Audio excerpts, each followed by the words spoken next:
खरगोश, तितर और धूर्त बिल्ली की कहानी।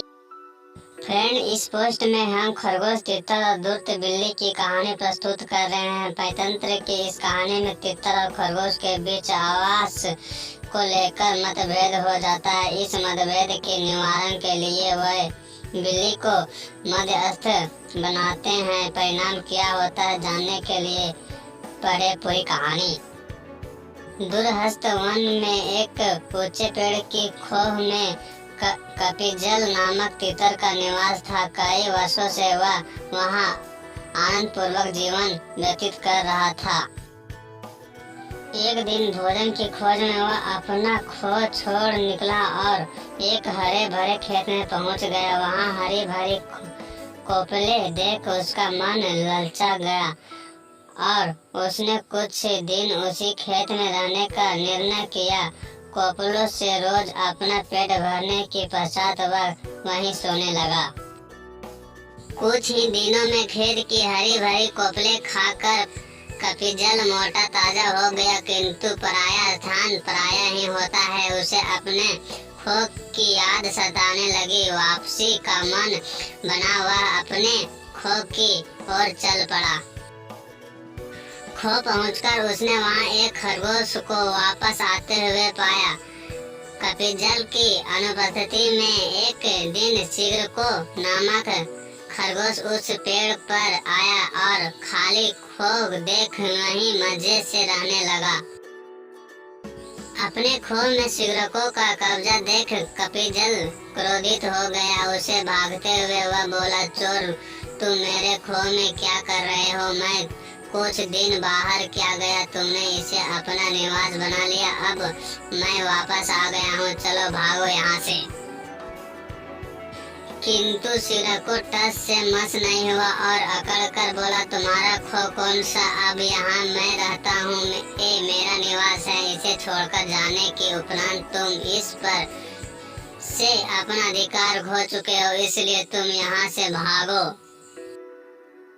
कपिजल ने कुछ देर विचार किया। उसे शिग्रको से विवाद बढ़ाने में कोई औचित्य दिखाई नहीं पड़ा। वह बोला, हमें इस विवाद के निराकरण के लिए किसी मध्यस्थ के पास चलना चाहिए, अन्यथा यह बिना परिणाम के बढ़ता ही चला जाएगा। मध्यस्थ हम दोनों का पक्ष सुनने के लिए पश्चात जो भी निर्णय देगा हम उसे स्वीकार कर लेंगे। शिग्रको को भी कपिजल की बात उचित प्रयुक्त हुई और दोनों मध्यस्थ की खोज में निकल पड़े। जब कपिजल और शिग्रको के मध्य की वार्तालाप चल रहा था, ठीक उसी समय एक जंगली बिल्ली वहां से गुजर रही थी। उसने दोनों की बातें सुन ली और सोचा, क्यों ना स्थिति का लाभ उठाते हुए मैं इन दोनों की मध्यस्थ बना जाऊं। जैसे ही अवसर मिलेगा मैं उन्हें मारकर खा जाऊंगी। वह तुरंत पास बहती एक नदी के किनारे माला लेकर बैठ गई और सूर्य की ओर मुख कर आंखें बंद कर धर्म पाठ करने का दिखावा करने लगी। कपिजल और शिग्रको मध्यस्थ के खोज करते करते नदी किनारे पहुंचे। धर्म पाठ करती बिल्ली को देख उन्होंने सोचा कि ये अवश्य कोई धर्म गुरु है। न्याय के लिए उन्हें उसमें परामर्श लेना उचित प्रतीत हुआ। वे कुछ दूरी पर खड़े हो गए और बिल्ली को अपनी समस्या बताकर अनुनय करने लगे। गुरुवर, कृपा हमारे विवाद का निपटारा कर दीजिए। हमें विश्वास है कि आप जैसे गुरु धर्म का निर्णय धर्म के पक्ष में ही होगा, इसलिए आपका निर्णय हर स्थिति में हमें स्वीकार है। हमें से जिसका भी पक्ष धर्म विरुद्ध होगा वो आपका आहार बनने के लिए तैयार रहेगा। अनुनय सुनकर धर्म गुरु अपनी पाखंडी बिल्ली आंखें खोल ली और बोली, राम राम, कैसी बातें करते हो? हिंसा का मार्ग त्याग कर मैंने धर्म का मार्ग अपना लिया। इसलिए मैं हिंसा नहीं करूंगी, किंतु तुम्हारे विवाद का निवारण कर तुम्हारी सहायता अवश्य करूंगी। मैं वृद्ध हो चुकी हूँ और मेरी श्रम शक्ति क्षीण हो चुकी है, इसलिए मेरे निकट आकर मुझे अपना पक्ष बताओ।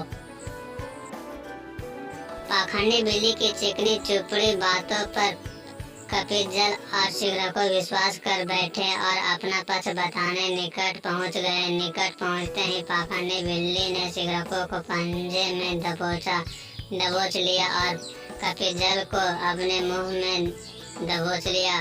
कुछ ही देर में दोनों को सफा चाट कर पाखंडी बिल्ली वहां से चलती बनी। इस कहानी से यह सीख मिलती है बच्चों, अपने शत्रु का कभी भी आंख मूंद कर भरोसा नहीं करना चाहिए, परिणाम घातक हो सकता है।